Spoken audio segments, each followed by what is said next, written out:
Thakkar, delegate Gujarat પ્રદેશ કોંગ્રેસ સમિતિ, ભચાઉ શહેર કોંગ્રેસ સમિતિના પ્રમુખ મંજીભાઈ અને મહામંત્રી ઇકબાલભાઈ ઓવરલોડ વાહનો સામેની લડાઈ માટે અહીં ઉપવાસ ઉપર બેઠેલા છે.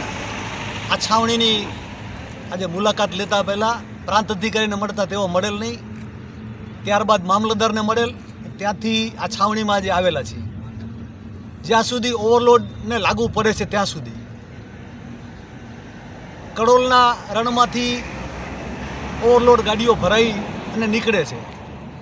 ખાલી ઓવરલોડનો પ્રશ્ન નથી, પરંતુ લીજ વગરનું મીઠાનું ઉત્પાદન એ પણ હું એમ કહીશ કે પછી એ શિકારપુર હોય, વાંઢિયા હોય, કડોલ હોય કે કોઈ પણ આ કચ્છ જિલ્લાના કોઈ પણ અગરિયાના જે મીઠા ઉત્પાદનના લાયસન્સ છે એની જે લીજ હોય જે 2008માં રદ થઈ ગઈ છે, ત્યારબાદ આ લીજ રિન્યૂ કરવામાં નથી આવી.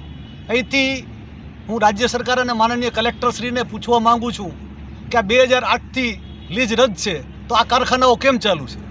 અને હું સરકારને એ પણ પૂછવા માગું છું કે આ લીજ મંજૂર ન કરી અને કારખાના ચાલુ રાખી આમાં ખુલ્લામાં ખુલ્લો ભ્રષ્ટાચાર થઈ રહ્યો છે અને સરકારશ્રીને ચૂનો ચોપડવામાં આવી રહ્યો છે.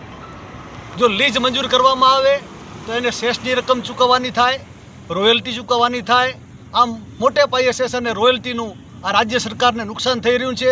એ પણ સરકારની અને તંત્રની મીઠી નજર થઈ રહ્યું છે. એટલે જેવી રીતે દારૂ બંધ થઈ શકે એવી સ્થિતિમાં નથી. આ ગુજરાતમાં દારૂ બંધ કરાવો એટલે ખાલી તમે ગમે એટલું કરો તો આ બંધ કરી શકવાનું નથી મીઠી નજર હેઠળ. એવી ને એવી સ્થિતિ અત્યારે આ મીઠાની ઉદ્યોગની થઈ છે. અને ઓવરલોડ વાહનોની વાત કરીએ તો એ પણ એ જ સ્થિતિ છે.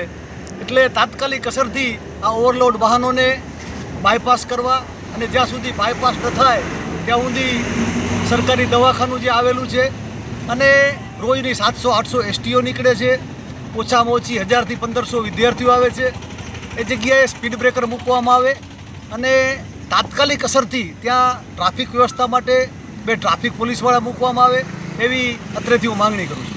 આજે જ્યારે અમારે આ 2 અમારા કાર્યકર્તાઓ અનશન માટે ઉતર્યા, હવે તકલીફ એવી થાય છે કે અમારે કોઈ અનશનમાં ઉતરવું હોય તો પરમિશન સરકાર અમને આપતી નથી. આજે આપ જાણો છો કે ઓવરલોડ વાહનોના કારણે થઈ અને લગભગ 12 મહિનામાં 4 થી 5 એવા ગુના બને છે કે કોઈ નિર્દોષ વ્યક્તિઓના જીવ જાય છે. કોઈ એવા વ્યક્તિઓ, કોઈ બાળા હોય, કોઈ પુરુષ હોય અને આખા ઘરની જવાબદારી પણ એના ઉપર હોય એવા વ્યક્તિઓના મૃત્યુ થાય છે. અને આપને પણ ખ્યાલ છે કે આપણી ગવર્મેન્ટમાં એક્સિડન્ટ મૃત્યુનો ખાલી જે રૂપિયા મળે છે તો 2 લાખ રૂપિયા કે લાખ રૂપિયા એવી સહાય કરે છે, એના સિવાય કંઈ જડતું નથી. પાછળનો એનો આખો પરિવાર જે છે ને, પરિવાર આખો દુઃખી થઈ જાય છે. આજે આ વેળા લઈને અમારા જે 2 વ્યક્તિઓ અત્યારે અનશનમાં બેઠા છે, અમારે જાજા જણાને બેસવાનું હતું પણ અમને પરમિશન ન મળી. 2 વ્યક્તિઓ અત્યારે પરાણે અમે બેઠા છીએ. આજ આપની પાસે અમે રજૂઆત લઈને આવ્યા છે કે હવે આનો કાયમી નિકાલ કોઈ આપના દ્વારા, અમે તો રજૂઆત કરીને થાકી ગયા, આપના દ્વારા પણ કંઈ થતું હોય કે મૃત્યુ પામેલા વ્યક્તિઓને કંઈક સારો વીમો, જેમ કે વિદેશોમાં 50 લાખ 1 કરોડ એવા વીમા આવતા હોય એવું કાંઈક મળવું જોઈએ. સરકાર તરફથી વીમા જળવા જોઈએ. હવે 2 લાખ રૂપિયામાં સાહેબ શું થશે માણસનું? આજે હમણાં જે આયર વ્યક્તિનું મૃત્યુ, આપણે કોઈ જ્ઞાતિ ઉપર નથી પણ આ બીજો આયર વ્યક્તિનું મૃત્યુ થયું છે. અમારા પ્રમુખ પણ આયર છે. અત્યારે અમારા 60% પબ્લિક અહીંની આવ્યા છે. તો પણ આ જે વસ્તુ બને છે તો એના ઉપર થોડોક અંકુશ લાવવો જોઈએ. અને જ્યાં ઓવરલોડ વાહનો ચાલે છે, આપશ્રી થોડા કડક થઈ અને આના ઉપર કાંઈક કરીએ તો આનો કાંઈક સુખદ નિર્ણય આવે. અમને પણ નથી સારું લાગતું કે અમે કોઈ અહીંયા અનશન પર બેસીએ અમારું અને આ સરકારને જાગૃતિ કરીએ. આપનો શ્રેષ્ઠ ફાળો રહેશે, અમારા સાથે આપ સહયોગ કરીએ અને આના વિશે કાંઈક સુખદ નિર્ણય લાવો તો અમારી બધાની એવી ઈચ્છા છે. અમે તમે રજૂઆત માટે જે હાલની તારીખમાં જે બાયપાસનું તમે કહો છો, પણ એ અત્યારે સરકારની એવી ડાયરેક્ટ બાયપાસ તો નીકળશે નહીં. પણ અમે જે તમારી આમાં અમને જે રજૂઆતો છે એ રજૂઆત કરતા હાલની તારીખમાં અમે જે પેલા જે ડિપાર્ટમેન્ટ ખરું ને GSRDC, એ લોકોને અત્યારે સવારમાં અમે બોલાયા. એ લોકોને અમે કીધું કે ભાઈ તમે જે રસ્તો અત્યારે બીજી વ્યવસ્થા ન થાય તો અત્યારે એમાં સ્પીડ બ્રેકર મૂકો. એ લોકો આજે સંમતિ બતાવી અને એમને કીધું કે જે તમે કહો અથવા તો અમે અમારી રીતે અને જે ગાડીની કેવી રીતે અવરોધ થાય અને ગાડી કેવી રીતે સ્પીડમાંથી ઊંચી થાય એના માટે એ લોકો સ્પીડ બ્રેકર મૂકવા માટે સંમતિ બતાવેલી છે સવારમાં. અને એના સિવાય અમે પીઆઈ સાહેબને પણ અહીંથી તમે રજૂઆત પ્રમાણે એક લેટર લખશું. એ લેટર પ્રમાણે કાયમી બે પોલીસ ત્યાં ચોકડી ઉપર રહેશે એવું અમે પીઆઈ શ્રીને લખવાના છે. ઓવરલોડિંગની વાત છે તો ઓવરલોડિંગમાં અમે તમારી જે રજૂઆત છે તાત્કાલિક અમે આરટીઓને લખી દેવાનું કે કોઈ પણ વાહન ઓવરલોડિંગ હોય તો એની અમે જરૂરી કાર્યવાહી કરવા માટે આરટીઓ શ્રીને અમે તાત્કાલિક લખી અને એનો પણ રિઝલ્ટ તમને અમે આપશું. સાહેબ, અત્યારે મીઠાની સિઝનની શરૂઆત થઈ છે. અનેક વ્યક્તિનું મૃત્યુ થઈ ગયું છે. હજી 4 થી 6 મહિના મીઠું અહીંયા કને અને ડમ્પર યમદૂત બનીને નીકળવાના.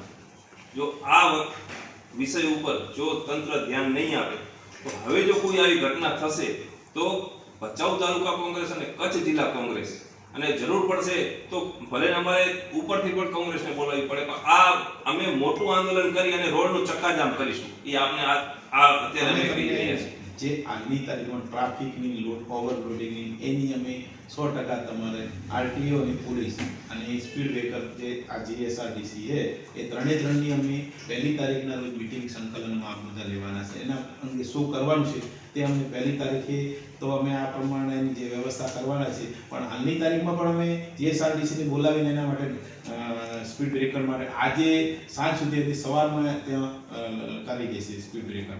અને પોલીસ પણ અમે કાલથી 2 પોલીસને ત્યાં ટ્રાફિકમાં કોઈ પણ કંટ્રોલિંગ માટે અમે લખી દઈશું. અને આરટીઓને ઓવરલોડિંગ માટે આજે જ અમે લેટર લખી દઈશું ને કાલ સવારમાં એમને મળી જશે ને એનું પણ કંટ્રોલિંગ આરટીઓ દ્વારા ઓવરલોડિંગના વાહનોની 100% ગેરંટીથી થશે એવી અમે આજની તમને માહિતી આપી. અમે પણ સાહેબ નથી ચાહતા કે વાહનો વ્યવહાર ખોરવાય પણ કોઈનું વ્યક્તિનું જો મૃત્યુ અમારા થકી જો બચતું હોય તો અમે એ કોશિશ પૂરી કરશું. અને આગામી સમયમાં કચ્છ જિલ્લા કોંગ્રેસ ભચાઉ તાલુકા કોંગ્રેસ આ વિશે નિર્ણય લેશે અને આપશ્રીને પણ ખાસ વિનંતી કે આના વિશે આપ યોગ્ય નિર્ણય લઈ અને આ વસ્તુને સમાધાન આપશો. 100% તમારી રજૂઆત અમે 1000% આગળ કરીશું.